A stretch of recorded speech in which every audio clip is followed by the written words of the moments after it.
Assalamualaikum warahmatullahi wabarakatuh. Semangat pagi. Kita kali ini akan memulai rangkaian video edukasi tentang kombinasi dua hal yang sangat luar biasa efek kesehatannya, yaitu air hidrogen dan inhalasi hidrogen, dan puasa intermittent atau intermittent fasting, di mana kedua hal ini bila dikombinasikan dapat memberikan efek kesehatan yang luar biasa dan sangat mudah dijalankan, sehingga bisa dilakukan dalam jangka panjang oleh semua orang untuk mencapai derajat kesehatan yang lebih baik lagi. Semoga video-videonya bermanfaat. Kebanyakan kasus kematian itu terjadi lewat sakit terlebih dahulu. Hanya 7% yang mengalami kecelakaan. 3 besar penyebab kematian adalah yang pertama stroke, yang kedua penyakit jantung, dan yang ketiga penyakit diabetes. Program diet, ya. Diet itu mengatur apa yang kita makan dan berapa banyak yang kita makan. 8 jam sampai 72 jam atau itu disebutnya prolonged fasting. Jadi nanti ada intermittent fasting, ada prolonged fasting. Sementara intermittent fasting ada yang water fasting, ada yang dry fasting. Perbaikan sel, menurunkan risiko diabetes, dan memperbaiki insulin. Jadi semua orang ingin sehat dan tetap sehat sepanjang usia. Nikmat sehat ini baru dirasakan secara bermakna apabila seseorang jatuh sakit, terutama sampai jatuh sakit dalam kondisi yang berat seperti yang dirawat di ruang intensif gitu ya. Kesehatan ini merupakan hal yang sangat penting, bahkan merupakan hal yang dikatakan banyak orang hal yang terpenting dalam kehidupan kita. Misalnya di Lee Strasberg bilang kesehatan yang baik adalah hal terpenting, lebih penting dari kesuksesan, lebih penting dari uang, lebih penting dari kekuasaan. Rasulullah SAW juga berkata bahwa sesungguhnya manusia tidak diberi yang lebih baik di dunia dibandingkan daripada keyakinan dan kesehatan, maka mohonlah keduanya kepada Allah. Jadi bahwa nikmat kesehatan ini merupakan nikmat yang sangat besar. Dalam hubungannya dengan sehat, tentu saja semua orang itu definisi sehatnya adalah hidup bebas dari berbagai penyakit. Nah, sayangnya menurut data di WHO misalnya di Indonesia maupun di seluruh dunia, angka kematian itu 93% terjadi karena penyakit. Jadi seolah-olah penyakit ini sesuatu hal yang sangat sulit dihindari, karena kebanyakan kasus kematian itu terjadi lewat sakit terlebih dahulu. Hanya 7% yang mengalami kecelakaan, meninggalnya karena kecelakaan. Nah, di Indonesia sendiri 3 besar penyebab kematian adalah yang pertama stroke, yang kedua penyakit jantung, dan yang ketiga penyakit diabetes. 3 penyakit besar ini juga merupakan hal yang sangat sulit dihindari dan merupakan penyakit-penyakit yang sifatnya kronis, ya. Dalam hubungannya dengan program pencegahan penyakit, karena kita kan tadi ingin tetap sehat, artinya kita bebas dari berbagai penyakit. Nah, kita harus mencegah diri kita dan keluarga dari berbagai penyakit yang berat terutama, ya. Pencegahan penyakit ini merupakan satu hal yang proses yang jangka panjang yang dilakukan terus-menerus bahkan seumur hidup. Karena itu semua pola hidup sehat itu harus bisa dijalankan dalam jangka panjang, bahkan seumur hidup tadi. Jadi dari mulai sekarang sampai nanti kita usia lanjut, itu tuh harus bisa dijalankan semuanya. Tidak ada pola hidup sehat yang baik itu salah satunya harus bisa dijalankan jangka panjang. Kalau cuma bisa setahun 2 tahun atau beberapa bulan saja, bahkan itu bukan pola hidup yang sehat, pola hidup sehat yang baik, karena tidak bisa dilakukan jangka panjang. Nah, kunci kesehatan, satu hal yang disepakati oleh para ahli kesehatan adalah bahwa yang paling menentukan, salah satu yang paling menentukan kualitas kesehatan kita terletak pada apa yang kita makan dan apa yang kita minum, ya. Rasulullah SAW bersabda, sumber dari penyakit adalah perut, perut adalah gudang penyakit. Jadi yang dimasukkan kita ke dalam perut kita, makanan kita, minuman itu akan sangat menentukan kualitas kesehatan kita. Hal ini juga dikenal di dunia kedokteran dengan ungkapan you are what you eat. Ini berasal dari ungkapan seorang ahli kesehatan abad ke-19, ya, Brillat Savarin dari Prancis, mengatakan bahwa beritahu saya apa yang kalian makan dan akan saya beritahu diri kalian bagaimana kualitas kesehatan kalian, kualitas fisik, kualitas mental dari apa yang kalian makan. Dikatakan terkenalnya itu you are what you eat, kamu adalah apa yang kamu makan, ya. Nah, dalam hal apa yang kita makan, apa yang kita minum ini di dunia kedokteran itu dikenal dengan program diet, ya. Diet itu mengatur apa yang kita makan dan berapa banyak yang kita makan, terutama 2 hal ini, ya. Sementara bagaimana dan kapannya tidak terlalu diatur, tapi apa yang kita makan dan berapa banyaknya yang menjadi hal yang paling penting dalam diet ini. Karena itu ada panduan-panduannya, tidak heran kalau kita cari di internet misalnya berbagai artikel ada makanan-makanan yang harus dihindari agar tetap sehat. Jadi selain ya terutama apa aja yang harus dimakan dan apa aja yang harus dihindari, ya. Dan atau misalnya dalam hal hubungan dengan berapa banyaknya komposisi makanan juga sangat diperhatikan, berapa persen karbohidrat, berapa persen protein, berapa persen lemak agar kualitas kesehatan kita jadi lebih baik. Bahkan ada takarannya, kalau makan karbohidrat berapa, makan daging berapa, makan nasi berapa, semua itu ada takarannya. Bahkan sekarang lebih detail lagi sampai kalorinya dihitung, berapa makan ini berapa kalori, siang berapa kalori, makan cemilan berapa kalori gitu ya, bahkan ditimbang ya. Kemudian ada aplikasinya untuk menentukan apa yang kita makan. Nah, ini tuh merupakan hal yang sangat sulit dijalankan dalam jangka panjang. Seperti dalam hubungan yang tadi kan kita harus memilih pola hidup yang bisa dijalankan jangka panjang karena banyak sekali pantangannya ya. Nah, itu bukan hanya pasiennya aja yang pusing, dokternya aja kalau disuruh menjalankan diet itu agak berat juga ya. Nah, sementara tadi kan kunci kesehatan itu harus pola hidup sehat yang berhubungan dengan apapun termasuk pola makan tuh harus bisa dijalankan jangka panjang, bahkan bisa harusnya seumur hidup. Nah, sementara diet tadi itu karena banyak sekali pantangannya dan sangat sulit dijalankan, tidak memenuhi kriteria bisa dijalankan dalam jangka panjang. Makanya orang tuh paling diet bisa bertahan 1-2 tahun, kebanyakan mayoritas orang. Nah, karena itu di dunia kedokteran sejak 1 dekade terakhir itu mulai timbul gerakan yang pola makan yang tidak mengatur berapa banyak dan apa yang kita makan, tapi mengatur kapan kita makan dengan program puasa intermittent atau intermittent fasting ya.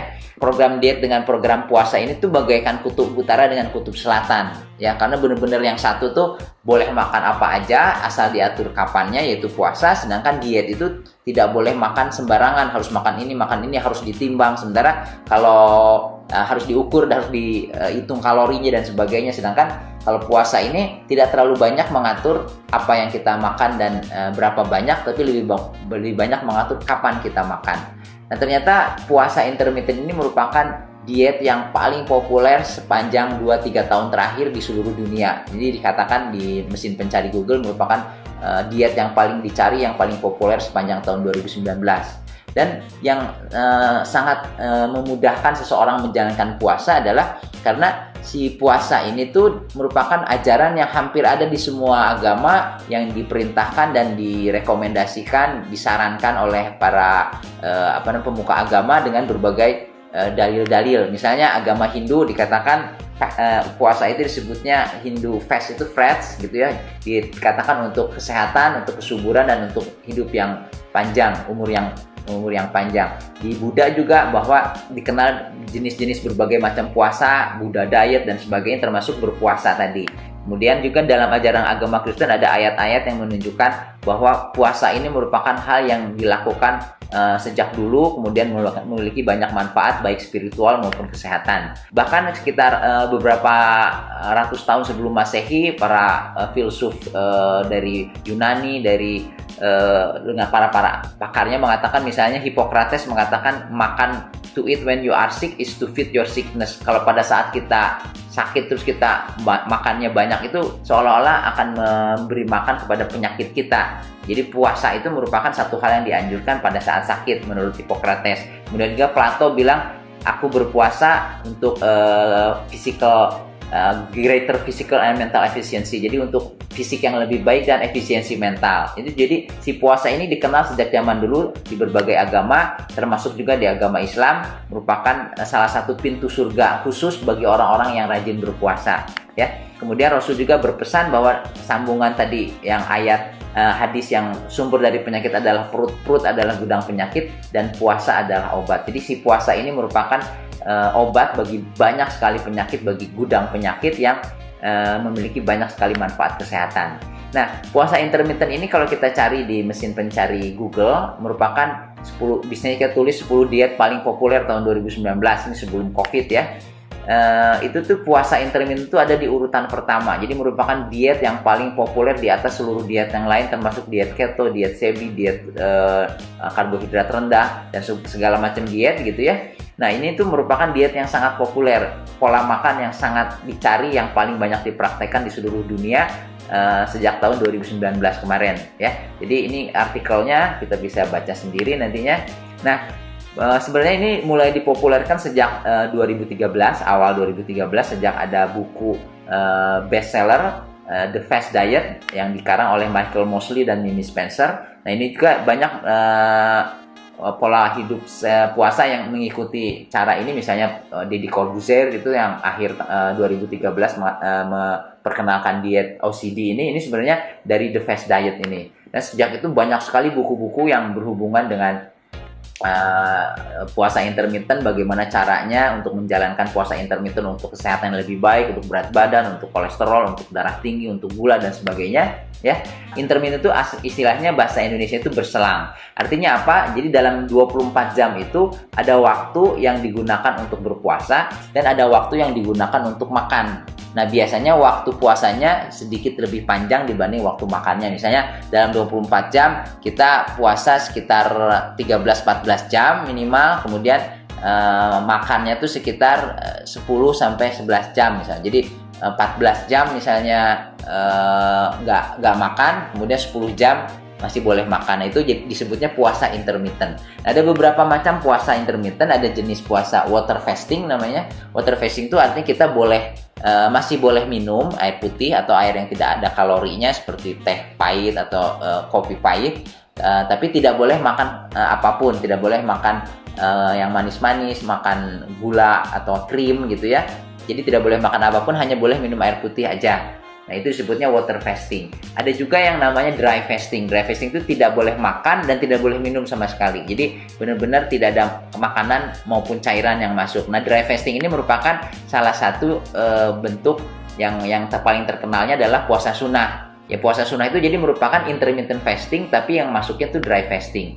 Nah, ada satu lagi yang jenis puasa yang bukan puasa intermittent tapi sangat banyak manfaatnya, yang disebut prolong fasting. Jadi prolong fasting itu puasanya lebih dari 24 jam tidak makan, dan biasanya sih kalau udah prolong fasting masih boleh minum. Jadi misalnya kita puasa 36 jam tidak makan sama sekali tapi masih boleh minum, sampai 48 jam sampai 72 jam atau lebih, itu disebutnya prolong fasting. Jadi nanti ada intermittent fasting, ada prolong fasting. Sementara intermittent fasting ada yang water fasting, ada yang dry fasting ya. Nah, apapun jenis puasanya itu, baik intermittent fasting maupun prolong fasting, itu banyak sekali manfaat kesehatan yang sudah dibuktikan di berbagai artikel kesehatan, artikel jurnal-jurnal di kedokteran gitu ya. Ini misalnya berbagai manfaat dari intermittent fasting, dari mulai perbaikan sel, menurunkan risiko diabetes dan memperbaiki insulin, melawan infeksi yang sekarang kita sangat perlu untuk meningkatkan imun tadi tuh di era COVID ini tuh, dengan meningkatkan daya tahan tubuh misalnya, kemudian melindungi otak, memperbaiki kerja otak, memperbaiki keseimbangan hormon, menurunkan berat badan, terus juga meregenerasi sel, perbaikan sel, ada efek anti-agingnya, kemudian menghemat energi bagi organ-organ, memperbaiki saluran cerna, dan memperbaiki metabolisme, meningkatkan efisiensi metabolisme. Ini banyak sekali manfaatnya yang akan kita bahas di video-video selanjutnya ya. Nah, saking banyaknya manfaatnya, saking amannya dan saking mudahnya, sampai jadi di kedokteran itu ada jurnal yang kedokteran yang paling bergengsi dari nomor 1 sampai nomor selanjutnya, dan di urutan pertama itu ada New England Journal of Medicine. Nah, New England Journal of Medicine ini merupakan jurnal paling bergengsi di dunia kedokteran ya. Nah, di akhir tahun 2019 itu ada tulisan di jurnal ini yang judulnya efek dari puasa intermittent terhadap kesehatan, efek anti-aging dan berbagai penyakit. Nah, ini dibahas panjang lebar bagaimana mekanisme si puasa ini bisa memberikan banyak manfaat kesehatan. Dan yang sangat menariknya adalah bahwa di artikel ini para penulisnya itu menyarankan agar si puasa ini dimasukkan ke dalam kurikulum semua tenaga kesehatan sejak pendidikan sampai selesai, sehingga mereka bisa meresepkan berbagai pola puasa untuk pasien-pasien yang berbeda-beda. Jadi mulai dokter, perawat, ahli gizi, ahli kesehatan masyarakat tuh harus memahami tentang puasa supaya bisa meresepkan si puasa ini untuk pasien dengan berbagai masalah kesehatan, karena manfaatnya yang sangat luas, yang sangat banyak untuk kesehatan. Nah, sekali lagi, puasa ini sangat sederhana karena dia tidak mengatur apa yang kita makan ataupun berapa banyak yang kita makan, tapi fokus pada kapan kita makan. Nah, ternyata menurut banyak artikel itu kapan kita makan tuh jauh lebih penting daripada apa yang kita makan ya. Contohnya misalnya ini ada dua makanan, yang sebelah kiri makan nasi merah yang dikatakan sangat istilahnya sangat bermanfaat, sangat baik buat kesehatan. Yang sebelah kanannya itu ada jeroan ya, istilahnya makanan yang sangat ditakuti oleh banyak orang. Nah, kalau puasa itu konsepnya kan kapan kita makan jauh lebih penting dibandingkan apa yang kita makan. Jadi contohnya yang paling sederhana yang sangat mudah difahami, contohnya yang nasi merah sendiri. Nasi merah ini tuh dikatakan sehat, sangat baik buat kesehatan. Tapi kalau kita mengkonsumsinya pada saat kita kenyang atau sudah kekenyangan atau belum lapar, maka proses yang terjadi di dalam tubuh itu sangat berbeda dengan kalau kita makan si nasi merahnya itu pada saat kita sedang lapar, misalnya sedang berbuka puasa gitu. Tapi kalau kita makan si makanan yang sehat dan bergizi pada saat kita kenyang atau kita belum lapar, maka si tubuh tuh akan memprosesnya bukan jadi energi tapi jadi cadangan energi. Nanti akan dibahas di video khusus tentang hormon lapar dan hormon kenyang. Tapi ini mengilustrasikan bahwa kapan kita makan tuh jauh lebih penting. Sebaliknya kalau makan jeroan misalnya yang sangat ditakuti bikin kolesterol naik, bikin lemak dan sebagainya, berat badan sebagainya. Tapi kalau kita mengkonsumsinya pada saat kita lapar, kemudian tidak setelah kenyang kita berhenti, artinya tidak terus makan ketika sudah kenyang, itu akan dirubah oleh tubuh tuh jadi energi yang menyehatkan gitu.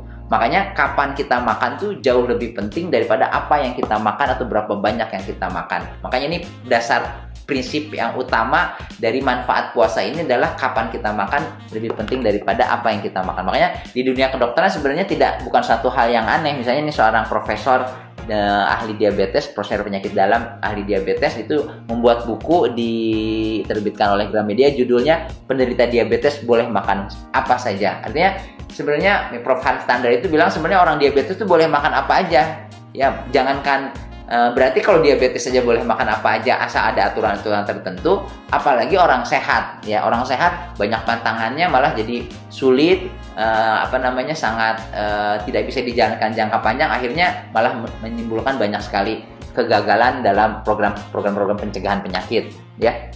Jadi sekali lagi, intermittent fasting ini merupakan diet yang sangat populer di seluruh dunia. Salah satunya tuh karena dia tuh sangat mudah dan sederhana. Semua orang tuh bisa menjalankan puasa intermittent, bahkan anak-anak sampai orang lanjut usia, orang ibu hamil, ibu menyusui misalnya, orang yang sedang sakit sekalipun tuh bisa menjalankan puasa dengan sangat mudah, langsung saat ini juga bisa mulai gitu ya, tinggal tidak makan aja, puasa tuh tidak ada persiapan apa-apa, kemudian sangat alami dan sesuai dengan fitrah, karena sebenarnya orang-orang zaman dulu juga sudah mulai sudah sering sekali berpuasa ketika tidak ada makanan sama sekali, pada saat masih berburu gitu ya, tidak ada teknologi penyimpanan makanan gitu ya, itu tuh dan tidak selalu bisa mendapatkan makanan dari hasil berburu, akhirnya mereka tuh sering berpuasa dan malah umurnya tuh jadi panjang. Jadi si puasa ini merupakan hal yang sangat alami, sering dijalankan oleh nenek moyang kita dan sesuai dengan fitrah kita karena tidak banyak pantangannya, tidak ada yang harus dihindari, tapi kita makan pada saat kita lapar aja, kemudian nanti berhenti saat kita kenyang. Itu merupakan prinsip puasa yang bisa memberikan banyak sekali manfaat kesehatan. Kemudian juga biayanya sangat terjangkau, sangat ekonomis, malahan lebih murah daripada kalau kita makan gitu. Kalau makan kan harus menyiapkan makanan dan sebagainya, biayanya juga ada. Kalau puasa ini malah nggak usah makan apa-apa, nggak usah beli apa-apa, jadi sangat terjangkau, semua orang bisa menjalankan dari kalangan ekonomi yang rendah sampai yang tinggi semuanya. Dan yang terakhir, banyak sekali manfaat kesehatan yang bisa diperoleh baik dalam jangka pendek maupun dalam jangka panjang. Ini yang menyebabkan salah satu sebab si puasa ini merupakan diet yang paling disukai, paling populer, paling banyak dijalankan di seluruh dunia sejak tahun 2019 kemarin. Jadi walaupun sangat sederhana, tapi merupakan aturan makan yang sangat bagus, yang sangat bisa dikatakan terbaik dalam hal meningkatkan kualitas kesehatan kita, menjaga kita dari berbagai penyakit, dan bisa dijalankan dalam jangka panjang. Ya, jadi video awal ini tuh memperkenalkan bagaimana si puasa ini perannya dalam kesehatan kita. Artinya semua orang ingin tetap sehat dan ingin bebas dari berbagai penyakit, tapi sangat sulit dijalankan karena salah satu yang berhubungan dengan kunci kesehatan kita adalah apa yang kita makan dan apa yang kita minum. Sementara ada pola hidup sehat dan hubungannya dengan makanan itu biasanya diet. Sementara diet ini sangat sulit dijalankan dalam jangka panjang karena banyak sekali pantangan, mengatur apa yang kita makan, berapa banyak yang kita makan. Sementara puasa ini yang sudah sejak 2013 jadi makin populer dengan sejak adanya buku tentang fast diet ini, itu merupakan pola makan yang sangat sederhana, yang mudah bisa dijalankan semua orang dan memiliki banyak sekali manfaat kesehatan ya. Nah, ini moga-moga video awal ini bisa jadi motivasi untuk mengenal tentang bagaimana menjalankan puasa intermittent dan nanti dikombinasikan dengan hidrogen baik dalam bentuk air hidrogen maupun inhalasi hidrogen. Kita lanjutkan di video-video selanjutnya.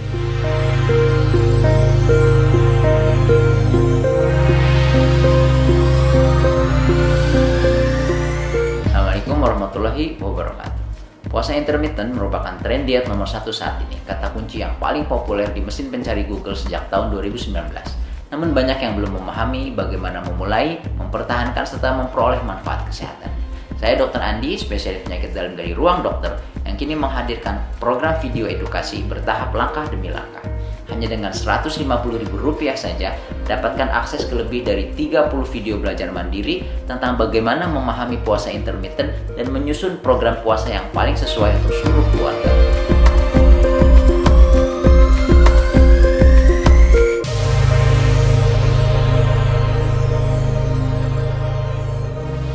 Video-video baru pun bisa terus diperoleh secara gratis dari waktu ke waktu, dan ada juga bebas bertanya jawab sepuasnya di grup Telegram khusus. Seluruh biaya investasi 100% disalurkan untuk program Sedekah Beras Jumat Berkah. Jadi, sambil belajar, sambil ikut membantu saudara-saudara kita yang kurang beruntung.